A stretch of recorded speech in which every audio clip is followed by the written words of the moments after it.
अस्सलाम वालेकुम रहमतुल्लाह। मोहम्मद नदीम ऑफिशियल में खुश आमदेद। उम्मीद आप सब खैरियत से होंगे।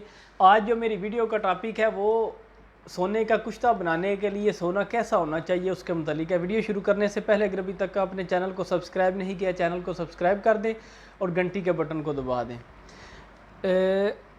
लोगों को असल में पता नहीं होता कि सोने का कुश्ता करने के लिए सोना किस कैरेट का लेना चाहिए। ठीक है, ये पैकिंग है, ये दुबई से सोना मंगवाया है।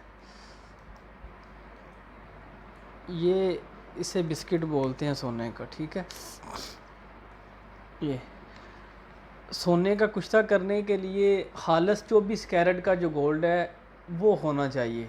ठीक है, हालस 24 कैरेट का, क्योंकि इधर से जो ये सुनार लोग हैं ज़रगर, वो तो देते नहीं हैं, क्योंकि अक्सर जो हम लोगों को वो जेवर बना के देते हैं वो 18 या 22 कैरेट का होता है।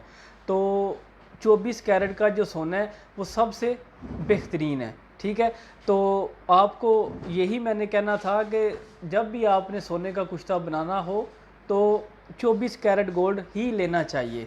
अगर आपको मेरी ये वीडियो अच्छी लगी है, वीडियो को लाइक करें, शेयर करें, कमेंट करें और नई वीडियो आने तक के लिए अल्लाह हाफिज़।